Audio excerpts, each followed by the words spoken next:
all the participants for joining us on time.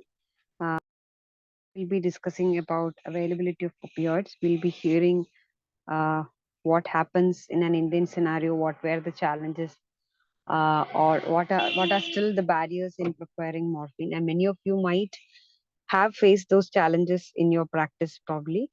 And we'll be hearing a little bit a global perspective also. So, what happens in other countries like ours? What are the challenges there, or how did they overcome such issues in their country? So we have, like previous sessions, we have two faculty for today's session also. We have Dr. Katherine Pettus. She's a Senior Advocacy and Partnerships Director at IHPC. IHPC is International Association for Hospice and Palliative Care. Many of you might be familiar with that organization. And she also represents IEPC at meetings at UNO. And she speaks at various conferences, and she has many publications and many books and numerous chapters in many books she has written. Thank you so much, Catherine, for agreeing to be a part of this session like last year. And we have Smriti Rana. Smriti is heading the Strategic Programs and Partnership Division at Palin India.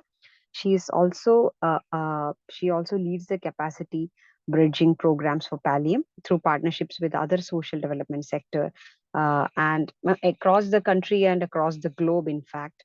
And she's also a spokesperson for civil society perspectives from lower middle income countries. And she's also a point of advocacy for International Association of Hospice and Palliative Care, the same organization that I mentioned when I introduced Catherine. She's also a board member at International Drug Policy Consortium. I elaborated this because I wanted you to know that we have the right people today to talk to you about opioid availability scenario in the country and across the globe. Thank you so much, Smriti, for being with us for today's session. Over to you. Thank you. And thank you all very much for joining us for this session. Catherine and I have presented this several times together. And just to give you an overview of how the session will go, I will first take you through the advocacy efforts it took to amend the Narcotic Drugs and Psychotropic Substances Act in India, and which actually was a barrier to access for many years. And it's through civil society advocacy that this law was amended. Is my volume low? Shri, can you hear me okay? It is good for Yes, me. yes, no problem. Okay. Sangeeta, can you maybe check from your side? All right. Okay, so what I was saying is that I will take you through some of the work that went in on the Indian scenario, which allows us to now use morphine and other opioids for pain relief in the country. And through it, I would like to highlight how important it is for all of us to be aware of our participation, our contribution, and the role that we can play in advocacy. We might think that we're all, working in our little silos across the country, but each of us has a part to play. And I hope to be able to highlight that for you. So I'll get started, and let me just share my screen.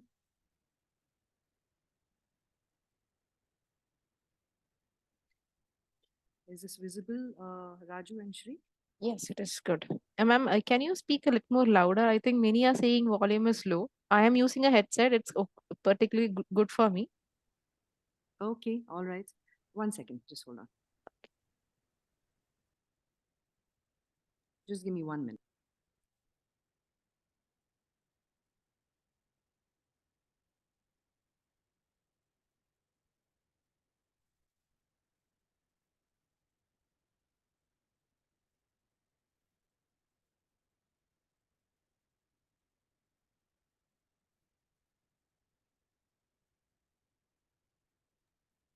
Okay, so I'm going to try and speak as loudly as I can.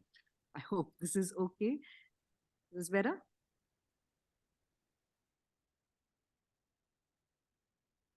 Okay, everybody's saying it's too low. I'm not sure how I can rectify that. All right, Shiny, thanks.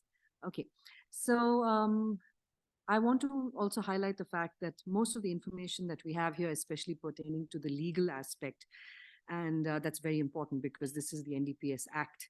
came from Tripti Tandon, who is an advocate, and she was the deputy director of Lawyers Collective. This was a very vital organization in the struggle for better pain relief in our country, because they are the ones who gave us the legal framework, guided us on what the amendments were that were needed in order to make morphine and opioids more accessible.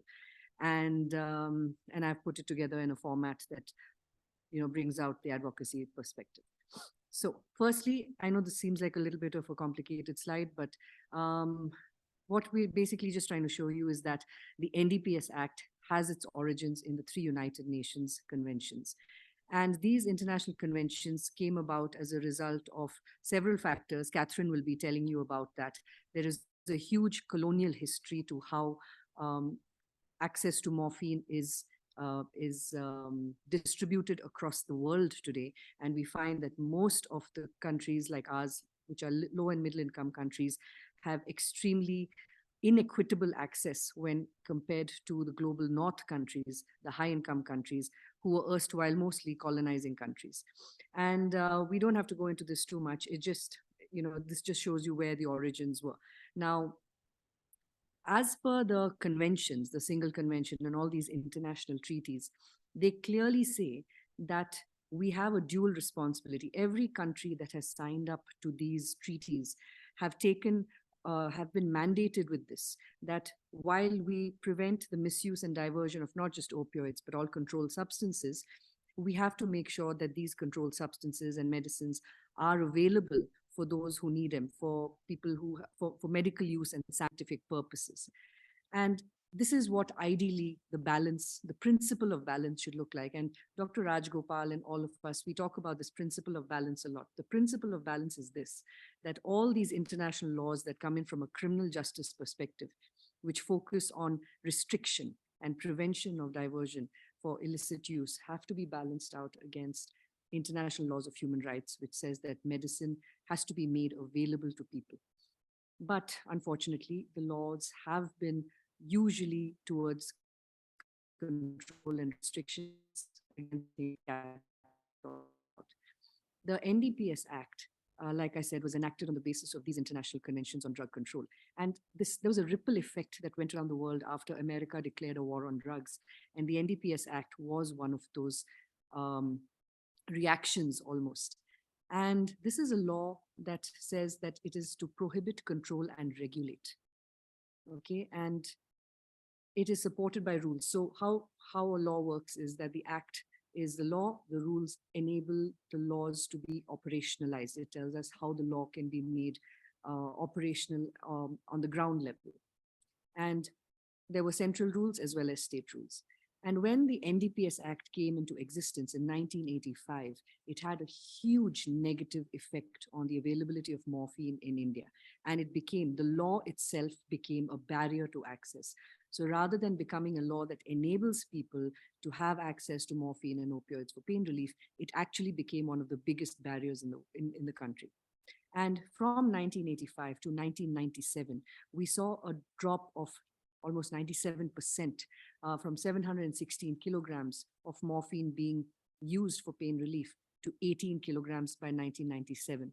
Please know that this means that the pain burden in the country went up by that much. So this law clearly demonstrated that, it was clearly demonstrated that this law was a barrier. It was not an enabling law. And so what is the relationship between the NDPS and palliative care and what we hope to practice? Pain relief is a part of palliative care. It's one of the major aspects of palliative care. We need medicines for pain relief. And these medicines are covered by the NDPS, which is restrictive. It doesn't allow us access to these medicines. And this was an issue that was identified first by doctors, by people like you, who were frustrated because they were seeing these patients coming in pain. They knew that there was medicine available, but they were not able to access these medicines. And they were not able to use them because of several reasons. Now, I won't spend too much time on this slide, but the NDPS, right from the get-go, can be very confounding and confusing. It had these 3 classifications of drugs. Narcotic drugs, which were plant-based. Manufactured drugs also comes under narcotic drugs. We had psychotropic substances and controlled substances. Controlled substances included chemicals that went into the manufacture of both narcotic and psychotropic substances. So it sort of, you know, also it covered both those as well. And the thing about drugs under the NDPS is that the substance itself is not legal or illegal per se. Legality depends on the purpose for which the drug is used. Is it used for medicinal purpose, a scientific purpose, or is it being illicitly used for recreation, for, you know, is it being distributed illicitly, etc. And the manner in which they're procured, which must be in accordance with the NDPS rules and licenses. And if you veer from these, then it becomes illegal. So the substance itself is not legal or illegal, it's how you use it and how you procure it. Now, the problem, like I said, with the NDPS Act is that it had many overlapping categories. And morphine for pain relief was an opioid. And it came under several different overlapping categories and definitions, like, for example, an opium derivative. An opium derivative also included heroin, because heroin is also an opium derivative.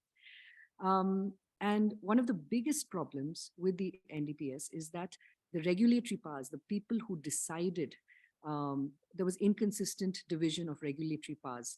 And this pertained to activities as well as authorities. And so in different states, different authorities came up with different rules and regulations, and activities in different states like possession, stocking, dispensing, all of those were also very inconsistent across states.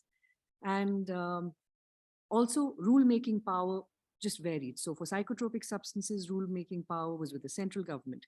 For manufactured drugs, rule-making power for manufacture was with the central government, rules for possession, etc., was with the state government. So there were so many different things going on there that it was very, very difficult to understand really what this law was about.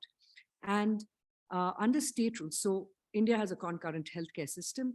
And so while the law came under the central government, every state at this point could make up its own rules. And so every state had multiple activities, multiple licenses, multiple agencies. And it was actually quite shocking if you look at it, because the variations were unbelievable. So in Goa, for instance, if you had cancer, you had to personally, as a patient, go to the collector with your prescription before approaching a pharmacy. And if your patient is in incredible amounts of pain, showing up at the collector's office with a prescription and then going to buy the medicine, it was impossible. In UP, the excise department was in control. In Kerala, it was the state drug controller. And different states had these different authorities. There were rules for import interstate and export interstate licenses. And so if you had to get the medicine from a different state, you had to have licenses to export and import. And in some states, there were just no rules. So because there were no rules, you couldn't access it at all. So there were all these different variations, which made it very, very difficult for doctors in different states to even understand who is the authority, who's going to allow me to have a license, how can I get this across to a patient who comes to, say, for example, there are patients who come to Kerala for treatment from just across the border from Tamil Nadu. So there was a lot of difficulty there. It was like a maze. So while there was a way in and way out, just finding your way through the maze as a practicing physician was absolutely impossible. So this is an important study to keep in mind.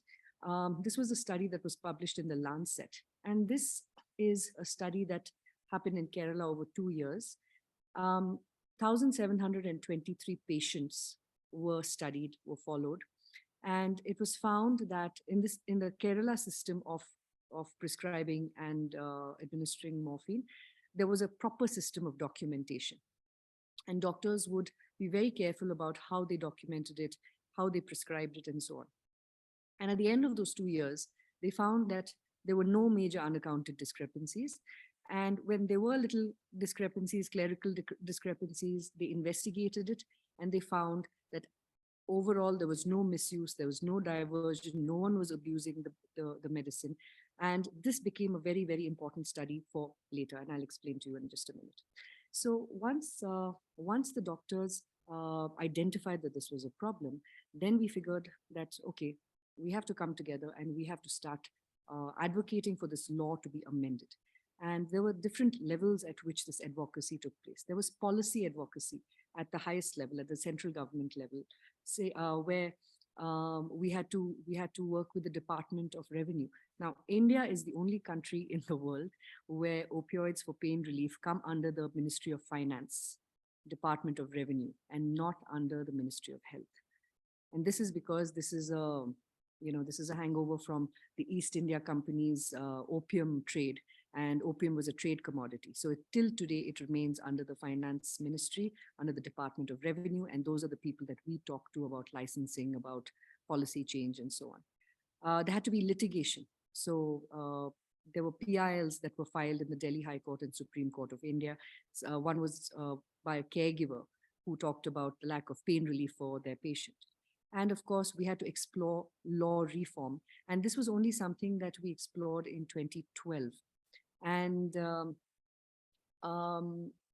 NDPS bill that was introduced in the parliament did not contain any provision for medical access. And this was a very, very big point. So this had to be amended. And so this is when Lawyers Collective came in, Tripti came into the picture. And these were the principles that we followed, saying, okay, logically, if we have to approach this logically, how are we going to make the argument that this law has to change in order to make it better for availability and access for people who are in pain? And so firstly, the first rationale was medical use of opioids is not only permitted, but it is recognized as being indispensable for health. And this is an international standard. The principle of balance that is enshrined in all the international treaties says that we have to ensure medical use. The NDPS Act allows, but it frustrates. So there are provisions, but it's like this conundrum and this maze. And so by the end of it, nobody is getting to the finish line. And we were one of the largest exporters of raw material for morphine in the world at the time. And yet we were not making it available for our own patients who were in pain in our country. And finally, that study that I showed you was evidence that good practices do exist, and morphine and opioids can be used safely without misuse, without diversion, and we have evidence for it, and that evidence came out of Kerala. So once the process started, we engaged with the Parliamentary Standing Committee. We tried to make inroads with the Department of Revenue, with the Ministry of Finance. This took a long time because, we had to convince them, we had to convince the people in charge. There were lots of meetings, lots of submissions made.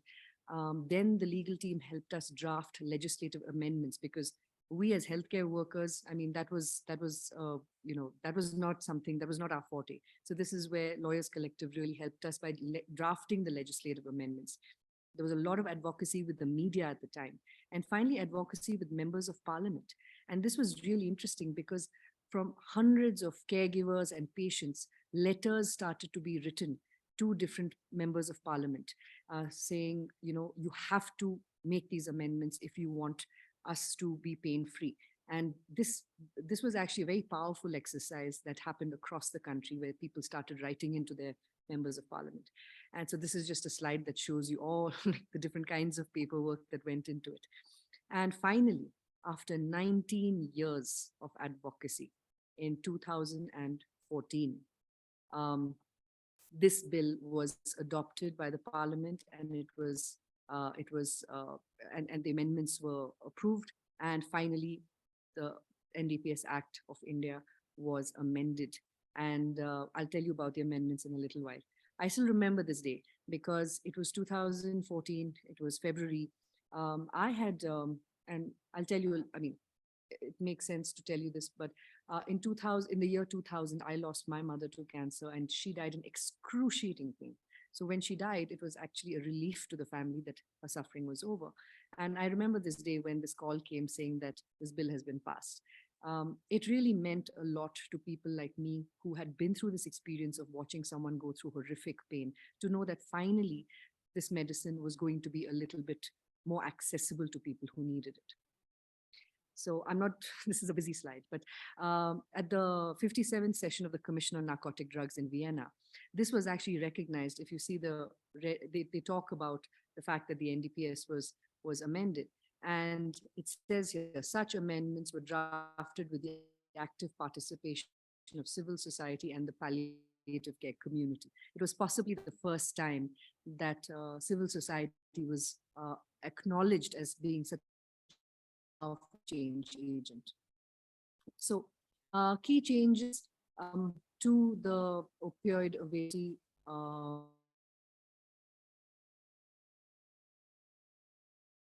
opioid, the language of the law changed, and it included this sentence, promoting the medical and scientific. Yeah. Can't hear me? We were not able to hear you last 1 minute. Oh, sorry. Okay. Shall I go back to the previous slide? I think from the start of the slide, ma'am. Can you switch off your video? Maybe that will help.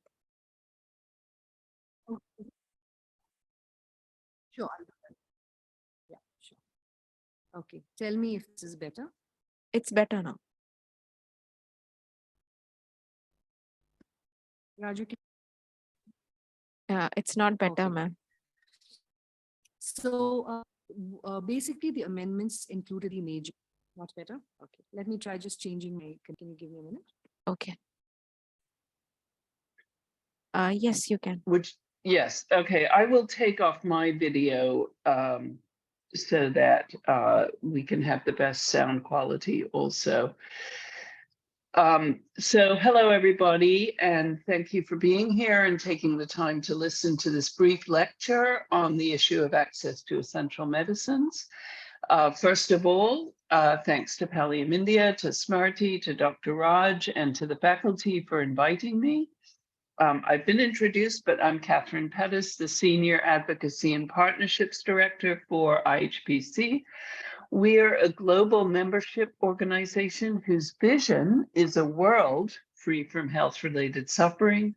And I invite you to become members if you're not already, especially since we have a discount till the end of July, and take advantage of the many educational and advocacy benefits that we offer, including a course on this topic, palliative medicine, advocacy, and how to do advocacy. It's a 5-module course, and there are actually 2 dedicated modules on access to medicines and many of the technical things that I'm just going to have to rush through in this short amount of time. Most of my work is at the international level, at the UN organizations, to raise awareness about the need to improve availability and access to controlled medicines for the relief of serious health-related suffering. Smriti has done a great job introducing you to that, mostly in India, but she's also talked about the global situation. We've had some luck in our advocacy, but it's much slower than we would like. I mean, you just heard Smriti say it took 19 years to get the NDPS Act passed. We've been at that, the same thing, for about 2 decades, 3 decades.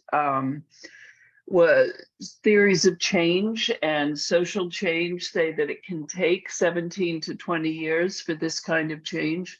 The problem, as Smriti has mentioned, and that I'll talk about too, is this very deep-rooted historical trauma around opioids and the commercialization, and I dare say commodification, many of you will know that word, to make a commodity out of something, of opium, which was an essential traditional medicine in many parts of the world, has now become what you all now know as a drug.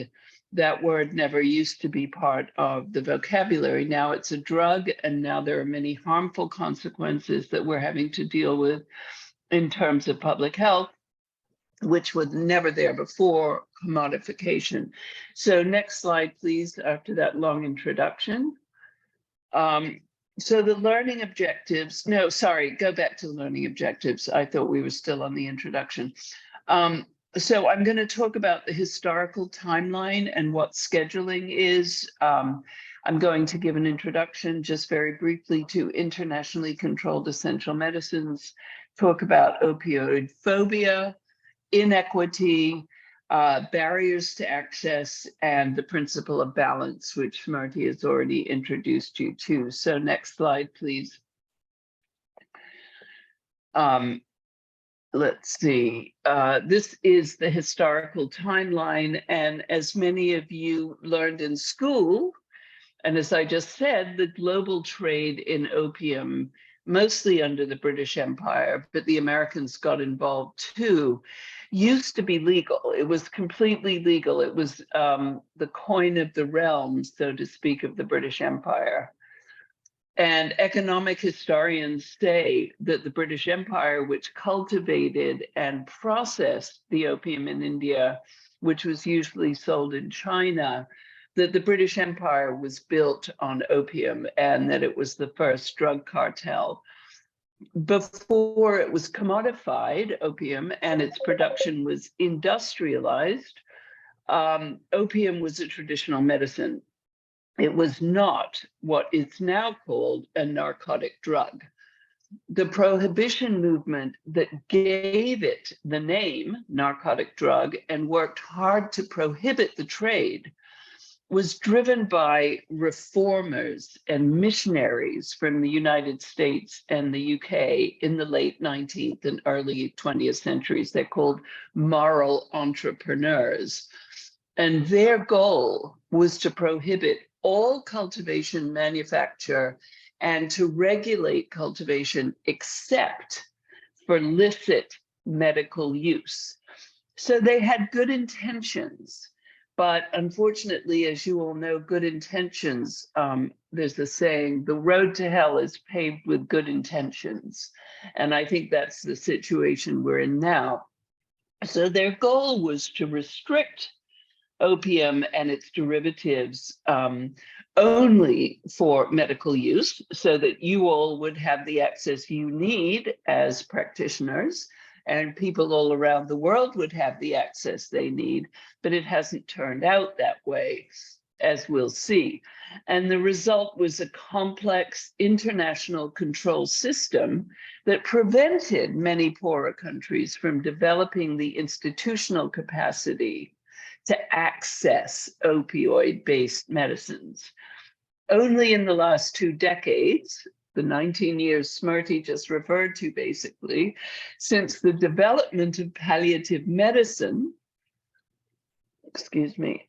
since the development of palliative medicine, has there ever been awareness raising about the crisis of untreated pain, access to medicines, and quantification of serious health-related suffering. So if you think about it, until palliative medicine was really developed as a specialty,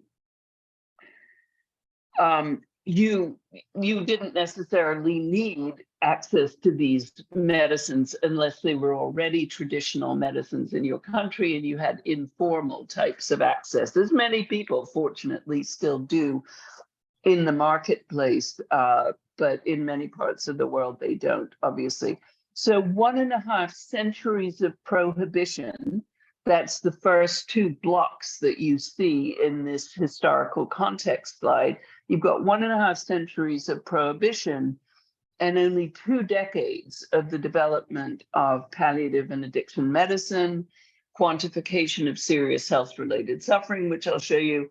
So that's one of the reasons that the needle of progress is so stubbornly stuck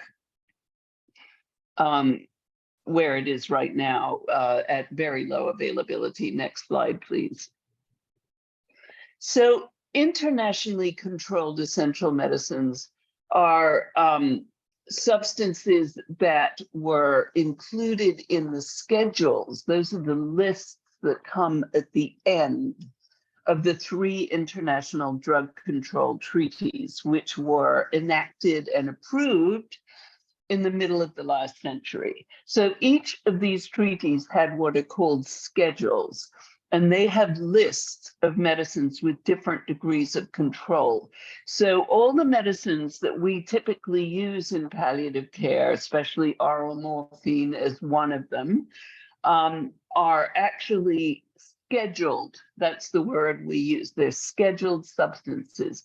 They're scheduled at the international level and they're scheduled at the national level. And all the substances containing what are called now narcotics including morphine, codeine, and cannabis, are in these schedules. So remember that there was no such thing then as palliative and addiction medicine or therapeutic use for harm reduction. There was just the perceived evil, and that's the word that's used in the treaty. It's the only time the word evil is used in any international treaty was about drugs. So there was just not even nuclear weapons treaties, just those. So there was just the perceived evil of addiction, as it was called. So on the one hand, the medicines we use in palliative care were internationally controlled, as I've just explained. And on the other hand, they're also part of the model list of essential medicines developed by the World Health Organization. So there's a special chapter in the model list for palliative care medicines. So what this means, is that there are two branches of international law that control the medicines that you use at the bedside. There's international drug control law, and there's international public health law. And they are in very serious tension at the national level, even though they are supposed to be complementary. Because under one branch of international law, they're strictly controlled because they could be harmful. And in another, public health law, they're considered essential and should be available at all times in all public health systems. And this, in order for them to be available and to be useful for you at the bedside, you have to be properly trained, which is what you're already doing, which is fantastic. But administrators need to be trained. People who are the regulators need to be trained.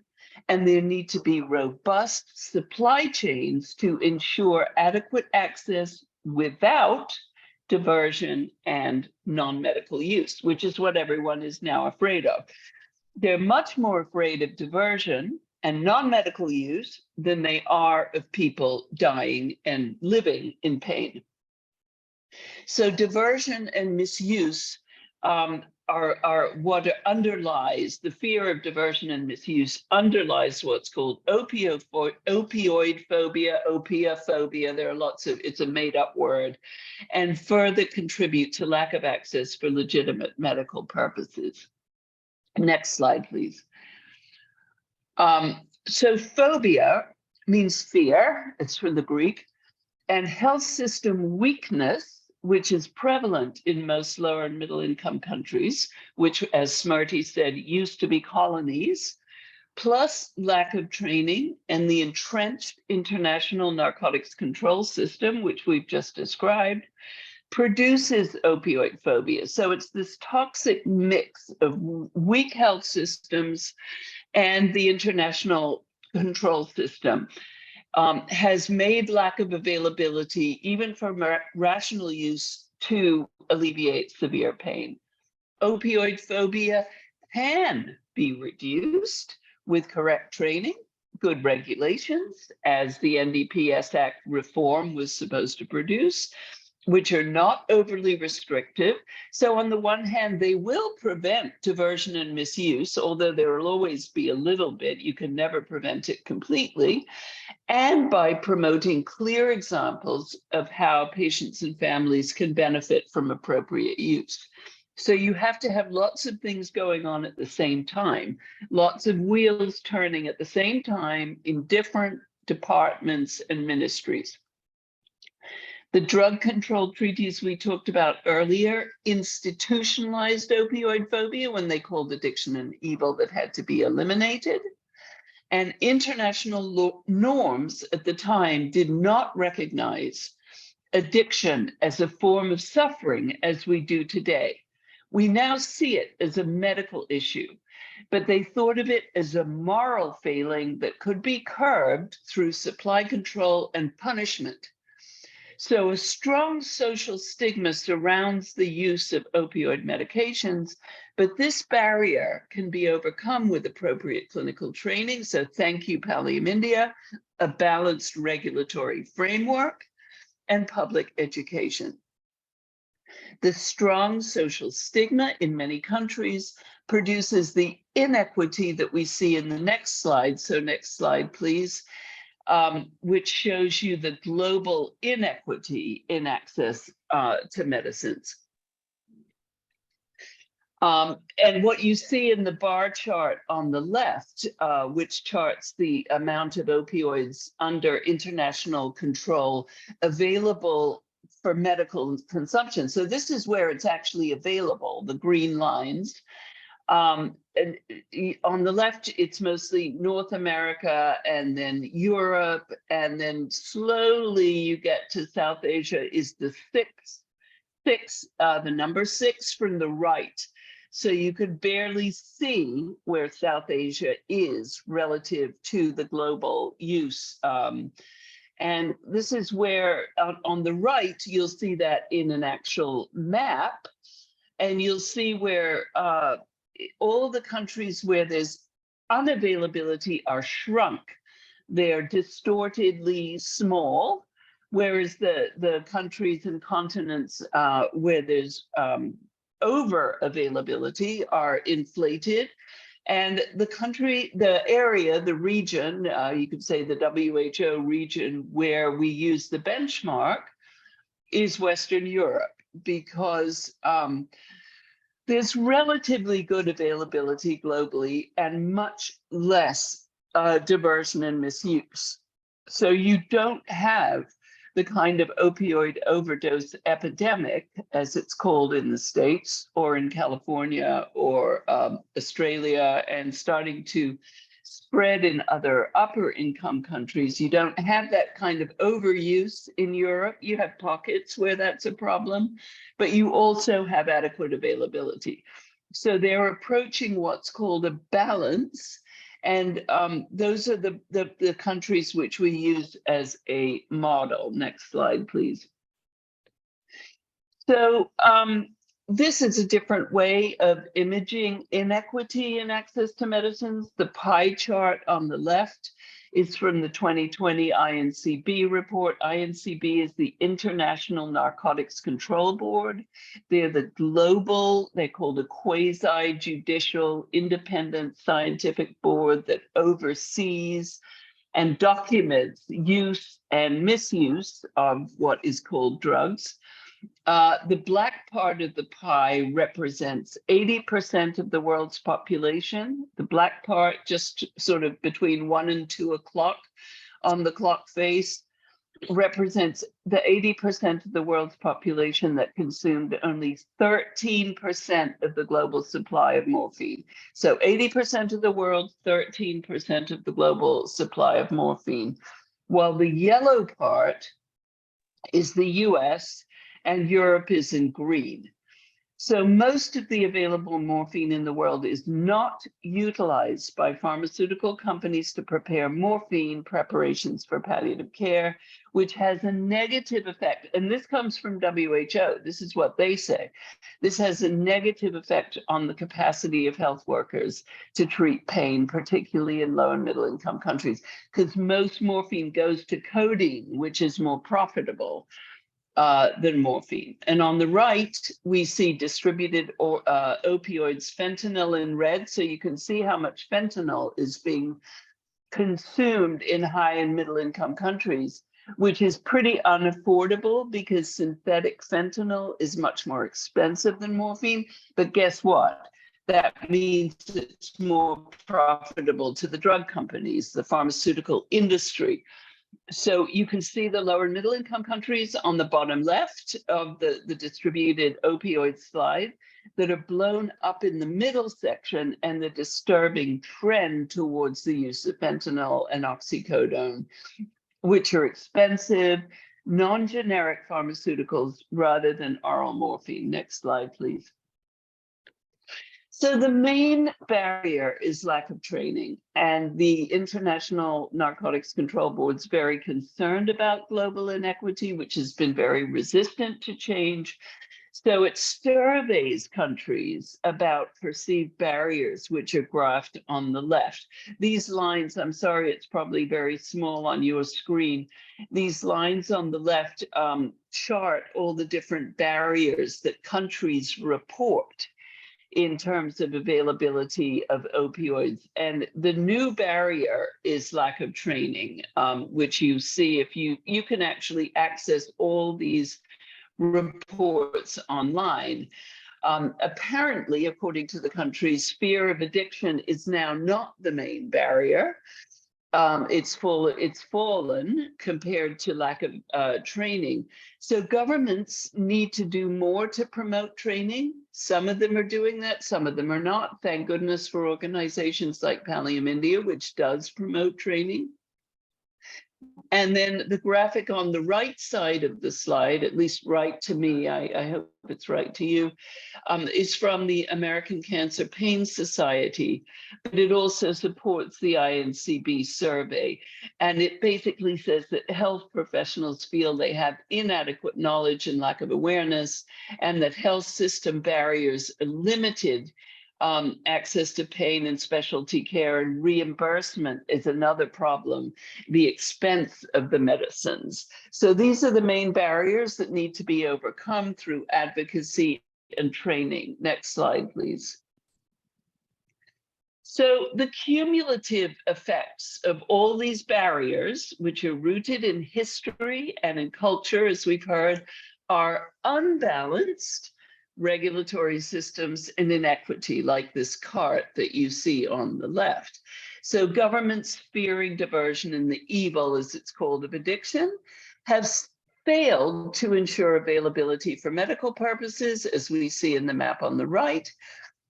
When the cart of restrictive regulations is overloaded, it cannot move forward to ensure public health. Inequity is just another name for imbalance or injustice. Unbalanced regulatory systems can result in two different scenarios: when appropriate control mechanisms are not in place or there's not access to treatment, the pharmaceutical industry rides roughshod over poor regulations. That's what happened in the States. And widespread non-medical use of opioids occurs. There's plenty of documentation on the opioid epidemic in North America, and most of it now concludes it's a governance problem. It's not a problem of the opioids themselves. It's a problem of governance and regulations. And the sources may be illicitly manufactured opioids, which is what they are now, illicit fentanyl, coming from China and from Mexico mostly, that are diverted for non-medical use. And that's what the North American opioid crisis is going through.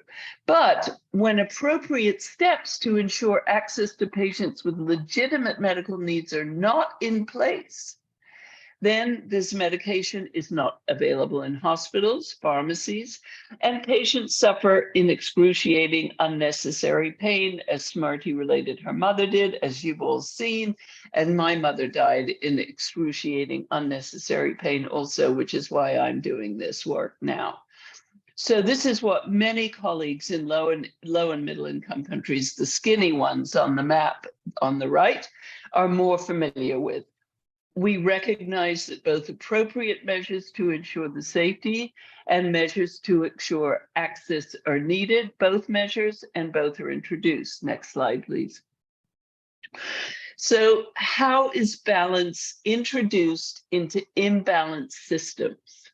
So we have a world full of imbalanced systems. How do we balance it? I plagiarized this slide from Dr. Raj's presentation at the recent, actually this was 2 years ago, intersessional meeting of the Commission on Narcotic Drugs, which focused on human rights and drug policy. And he noted the effects of an unbalanced global system, which counts an estimated 37 million people in the world have substance use disorder. So that's 37 million, and 61 million, so almost twice the amount, in serious health-related suffering because they don't have access to essential medicines. Neither one of these numbers, huge numbers of people suffering, is acceptable, which is why our policy asks from the international organizations, the World Health Organization, as well as the Commission on Narcotic Drugs, is for international guidelines and model regulations. That's what we want, to ensure access as well as treatment for substance use disorder. This is not an either or, but a both and. It's something you can advocate for, joining with Pallium India, which is working on the regulatory framework. And more than anything, it requires appropriate training, as we've heard, for rational medical use. So that is the main solution. Next slide, please. So we started reintroducing equity by urging governments to implement the principle of balance, which is the dual obligation they all have to prevent the diversion and misuse of what they call narcotic drugs, which we call internationally controlled essential medicines, while at the same time ensuring adequate provision of opioid analgesics for legitimate medical and social purposes. So that's the both and. Our asks emphasize correct governance and stewardship of essential palliative care medicines such as opioids. And it's a matter of global health justice that internationally controlled essential medicines are equitably distributed both within and between countries. So it's inequitable in India, for instance, that Kerala has great access and availability, but Rajasthan doesn't, or further north, or further west, or further east doesn't. Equity means that everyone who needs it gets it, not equality. Equity is more justice, that it's equitably distributed between and within countries to alleviate what in the 21st century is entirely preventable suffering. Next slide, please. So I have to leave it here, and thank you for taking so much time of your precious time. Quick takeaway being that opioid phobia in weak health and regulatory systems where there's insufficient professional training in opioid prescribing, those things combine to produce inequity that we saw just now. And the last slide, please. Thank you for your attention. I recommend that you take the advocacy course if you're interested in learning more about this, and there will be a resource list and other things that you can take advantage of. So thank you, and thank you again for inviting me. Thank you so much, Catherine. Unfortunately, Smriti couldn't re-log in because of the network issues. So can we take up a few questions from the participants, Catherine? Oh, of course, yes, I'll do my best, yes. I can't answer many of the India context questions because that's Smriti's deal. So participants, if you have any questions, you can please unmute yourself, and or you can type the questions in the chat. We'll be sending a recording from Smriti soon. She's trying to re-log in, but unfortunately she's from a place where there is no network, and she drove almost 1.5 hours to have some network, but didn't work really well. So apologies for that. So if you have any questions, please, we can take up a few questions.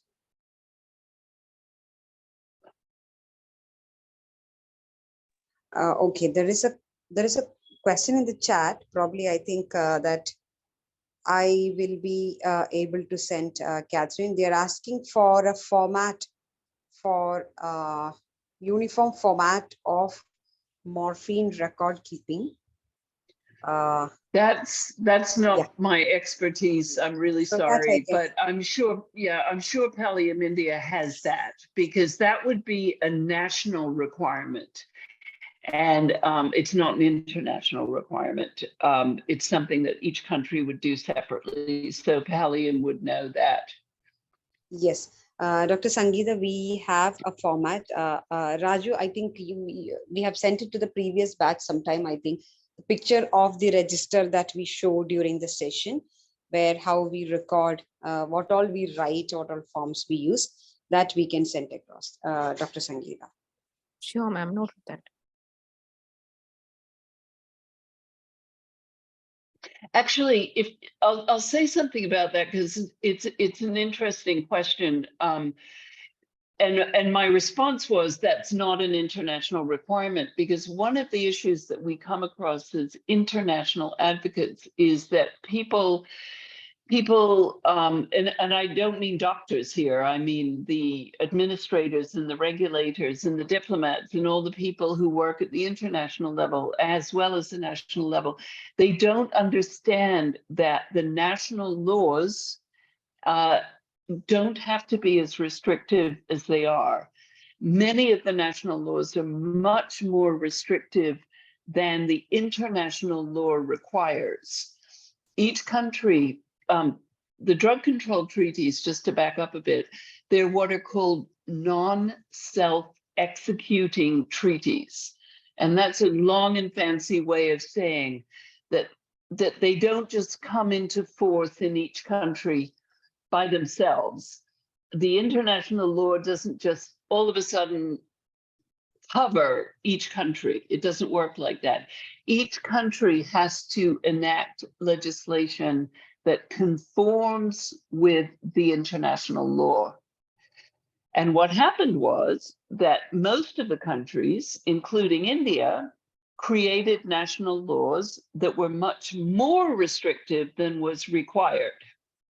And that's the problem we're trying to undo now. So we're trying to disentangle a system that got very, very tangled before the development of palliative medicine and addiction medicine, excuse me. So we're untangling it because it's much more restrictive than it needs to be. Sorry, yeah. There's another question. Why are only fentanyl and morphine so much restricted in India? It's easier to prescribe buprenorphine, even tramadol is sold almost. Yeah, I can't answer what the Indian legal questions. I'm sorry. I think, Dr. Prakar, from what I have gathered from what Smriti spoke and from the sorry for the background.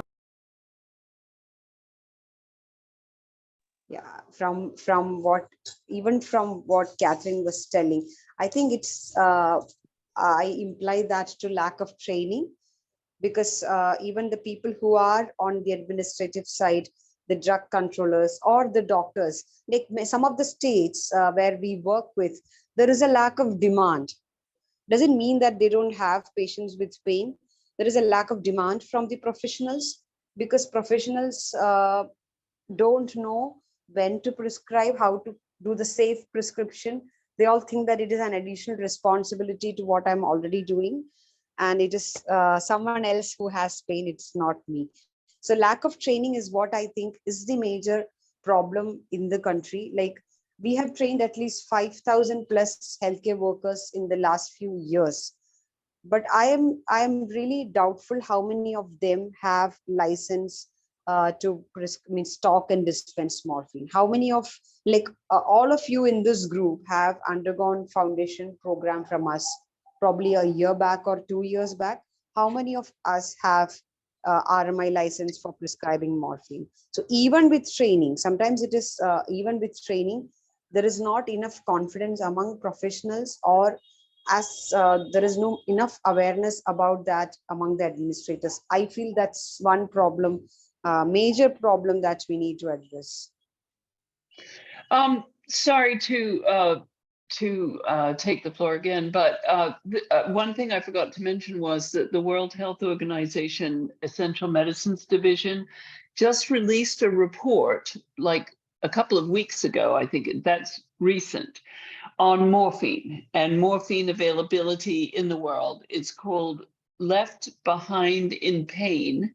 And I had a slide on it in the presentation I can't access prepared for today because my computer is updating and it's not updating, it's crippled completely. So I don't know what to do now, but if you Google Left Behind in Pain, World Health Organization 2023, you'll find the access to the report. And that tells you a lot more about the barriers and what's being done to overcome it. And there will be a series of webinars in September, which will include Dr. Raj, because Dr. Raj and I were two of the co-authors of that report. to present the report to countries. So look for that, Left Behind in Pain, and it's all about morphine. I think that's the perfect title for the report about morphine. I can see another question on the record keeping. Yes, that again, I can send you, in the end, we'll show you, and we'll share the picture of the record that we keep in Pallium, like how do we document and how do we keep it. And all the forms needed to fill in to procure and dispense morphine is available in Pallium India's website. If you go to the resources section, each form is given and how to use, what to fill in, everything is given. If still there is any confusion, we are here to help you with.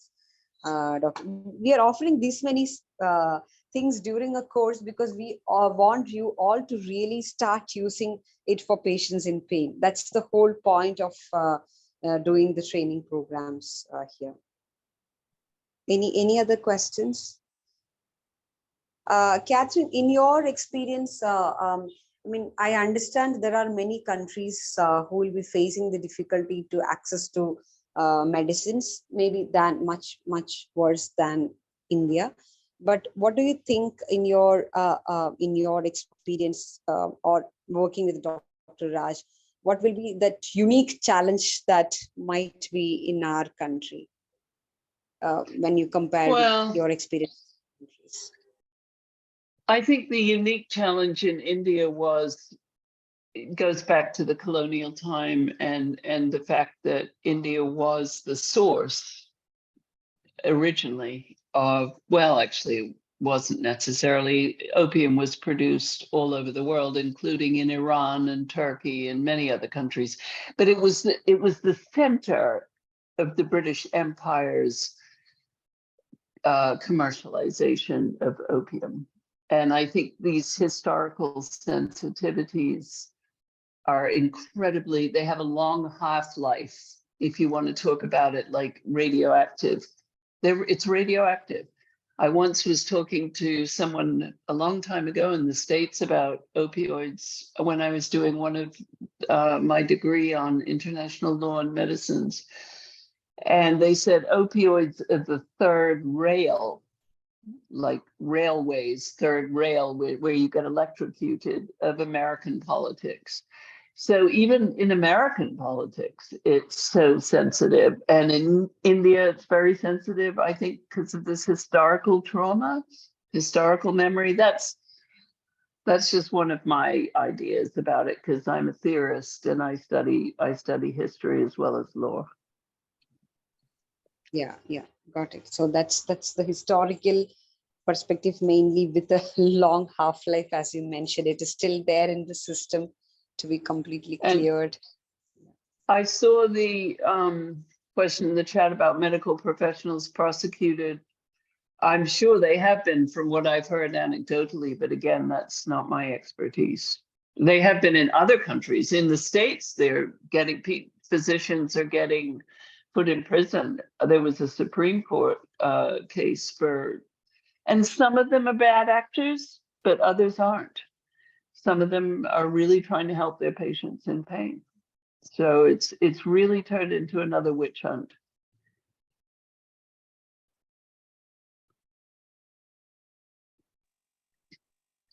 Thank you, Katherine. Are there any other questions?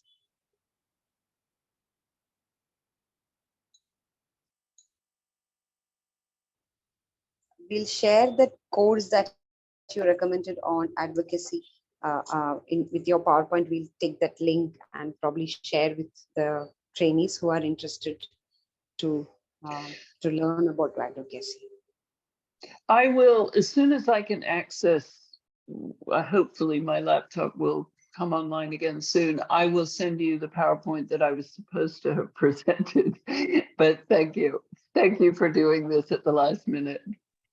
Thank you so much. That will be great. If we get the new presentation, we'll share it among the participants. And if there are any questions, we can revert it back to you if there are any questions coming up. Because these days people do ask a lot about, at least people started asking about courses in advocacy.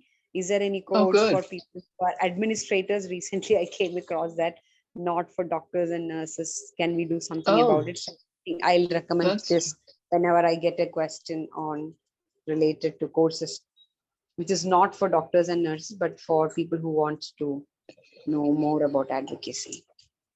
yeah. Well, that my course is for anyone who wants to understand the international system, because it's part of the international system, and you have to understand that before you do advocacy. Advocacy is something that's evidence-based, and you have to know what you're talking about and be informed. And many administrators, regulators, politicians, diplomats, they don't know anything about the international system. You know, everyone's in their silos, and yet these medicines are all governed under the international system as well as the national.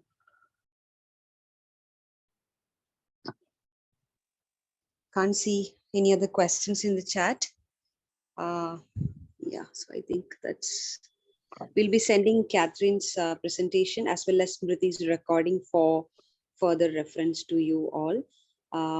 Thank you so much, Catherine, for we had to insist you to go ahead with the session today, because all of them are from different parts of the country and they might have already logged in. So it was very difficult to communicate it to everyone.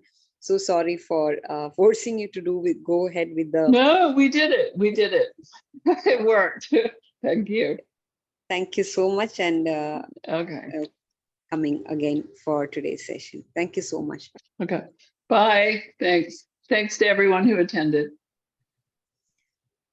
For those who have asked about the morphine record keeping, how do we document and keep? I'll just quickly show the register. Rajlakshmi will be showing it, and I'll just take you through that. This is how we document morphine dispensing. You can see the first column will have a date of purchase, and from where, which manufacturer. The second is manufacturer name and address.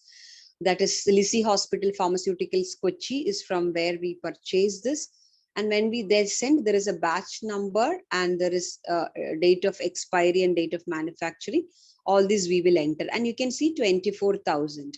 That is the quantity, the number of tablets that we procured in one batch, that is 24,000. And then we have to enter the details like opening stock and closing stock. So we have to enter the patient's name, the patient's registration number. You can see the first line, you can see Shashidharan Nair, his registration number. And the third column, you can see how many quantity issued. So he was given 35 tablets of morphine. So what do? You reduce that from your the first stock. So you received 24,000, you minus 24,000 minus this particular number of tablets. So your closing stock will be the rest of this. So you can see there is a stock received on 19/4/2019. It is written on red. Received on 19/4, 24,000 tablets were received. And then Vijayamma patient got 100 tablets. So we reduce it from the total dose. That will be your closing stock. And this will be countersigned medical practitioner in whose name that RMI is being given. So this is how, so every day you start with how much morphine you have in the morning. That is your opening stock. And in the end, you write how much morphine you have with you in the end of the day. If someone is giving you morphine back, a patient died, and they told doctor, I have 20 tablets remaining with me, what should I do? You can tell them to bring them back, check the expiry date, but add that 20 tablets to the main stock. Whatever you had, you add that to the main stock, because that is coming into your stock, right? And as Dr. Prakar asked, it is very important. No, the documentation is very important. They come in between randomly and have a check on the number of morphine and what is that you have written in the register. If you're clear about your documentation, if your meticulous documentation is there, then you don't have to worry about anything. You have to write this every day, and the medical practitioner has to countersign it. And when you stock, we use double lock system, just an almirah with 2 locks that you all have at home, one drawer and one main door. That means 2 lock. So one key with the nurse, one key with the doctor. Only when they come together, they can open the shelf. So there is one person cannot just come randomly and take out morphine. So this is an outline of this. This register is what we do in Pallium. Is there any limit to maximum number of morphine we can give? So usually, Dr. Prakar, we give up to 1 month. We give depending on how far they are coming from. For example, in Trivandrum, if they are coming from 100 to 100 kilometers away, we can't tell them to come every week. So we give them for a month, but not during the first visit. If I'm seeing the patient for the first time, I will not give it for a month because I don't know whether that pain is going to be opioid sensitive. Uh, I may need to increase the dose, decrease the dose. So I'll give it for a week and I'll tell, or a week or 2 weeks, and I'll tell the proxy to come and collect after 2 weeks during the first few times. But I'll make sure that my nurse is going to give a call on the third day. Third day, that is a practice here. The nurse will make a call and ask how they are doing with morphine. Are they drowsy? Is there any delirium? Is there any side effects? If not, we'll tell them to continue the same dose. If needed, we'll increase the dose over the phone. So we'll tell the proxy to come after 2 weeks. If the pain is stable, then I'll give it for a month. If it is unstable pain, no, we need regular follow-ups through phone. So first visit, I won't just blindly give for a month because I don't know whether this pain is going to be opioid sensitive. So I'll give it for 2 weeks. Up to a month we give. During Corona, we have given up to 2 months, but we made sure that they are being followed up over the phone regularly, but not more than a month. It is not about the quantity. So if you are giving 30 milligram morphine for a month, you will have to mix 20 and 10 sometimes, or you may have to give 10 milligram tablets because you may not have 30 from the manufacturer. So the number of tablets will be more, obviously. So it is about not about the number of tablets. It is always a good practice to have proper telephonic follow-up in place so that you are justified in what you are doing. It will be documented. Okay, I've given a phone call, the patient was doing well. So all that will add on to your documentation. Uh, Hi, Yes. Dr. Sridhari. Yes, Hello. Yeah, one more question. This is about the please. proxy you were saying. Yeah. So, we have some patients who are very having so much pain they can't come. Yeah. And I haven't seen, I can, over phone, I talk to them, but Mm. somebody from the caregiver side comes and takes some morphine or fentanyl, whatever you prescribe. Yeah. So, how do you document that the patient has not been brought? Still, we are prescribing morphine to that patient. Is it allowed by the law? And suppose I haven't seen the patient for 2 to 3 times, and the proxy has taken this thing. So, how do we Yeah. document it? Right? The patient coming to see us is very difficult some of the time. Yeah, very, very true. Most of our patients are also the same thing. They may not come to the OP. So we give the medicine, we record it as proxy report. But in the OP, so many a time, sometimes I get questions like, what if the caregiver is taking the medicine and selling it outside, or he's taking it on for his own entertainment or something? So I'll tell the proxy to make a call to the patient. Then I'll talk to the patient directly. Okay, how much pain you have, how much tablet you are taking. So I'll make a phone call then, if possible. And one of the thing after COVID is very important is that you can always have a telemedicine or some video call with many of these patients, unless it is like very rural and they don't have anything to be contacted with. Otherwise, we are able to do a video call. We ask them to bring the patient, if possible, once in 3 months or 6 months, if possible. But most of our patients are completely bedridden. Just to bring the patient 100 to 200 kilometers in an ambulance just to receive morphine and make sure that the patient is alive for our own satisfaction may not work all the time. So we write down proxy came and who came, this caregiver son, his name, and then we talk to the patient, we document whatever we have talked, and we give number of tablets to this particular person. And if possible, we give a video call after a month to see whether the So where patient do is you still document that, madam? Where do you document that? And if you have given a say video call, yeah. the same case sheet that we have given date. It is another consultation. No, you are spending your time and energy to do that video call. It is again another consultation that you are doing. So you have to Okay. even the phone call we document on the same sheet with the date. So I have given morphine today, 7th July I have given. The 10th July, I will document phone call done, talk to patient, pain relief adequate, asked to continue the discussed with doctor. So asked to continue the same medicine, same dose, 5 milligram for another 2 weeks. So same file in sequence. It's another consultation anyway, right? Another patient contact you are making. Yes, Dr. Sangeeta, that is the best way to go ahead with that. If you have ASHA workers, yes, definitely yes, because there is a lot of training happening across the states in empowering ASHA workers to dispense pain medications. Because, as you said, there are barriers in people coming, even the proxy coming.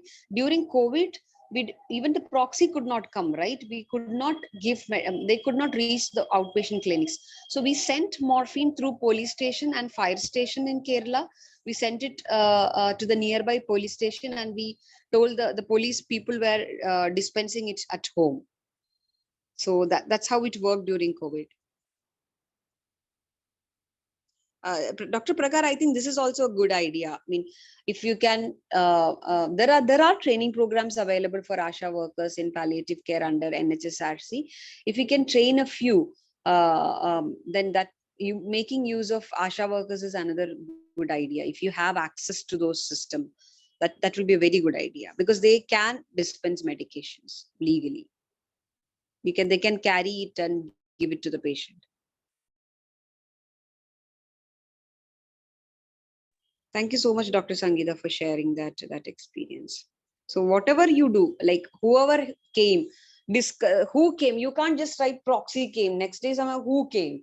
Maybe that is some neighbor who came. No, you have to write who came. The son came, or the son-in-law came, his name, etc. Everything you have to write. That's all, and make a call or a video call if possible to the patient. We should not be a reason for not giving. Our fears and our lack of knowledge should not be a reason for someone not getting pain relief. That's all. We'll always find a way out when we really want to help. Thank you so much, everyone. So we can wind up today's session. We'll be, as we said, we'll be sending Smriti's recording soon. She's in a very rural place, interior to Mazinagudi. She traveled for 1.5 hours to Ooty so that she will get a network, but that did not work out really well. So apologies for that. We'll see you for another session. Rajlakshmi, can we wind up?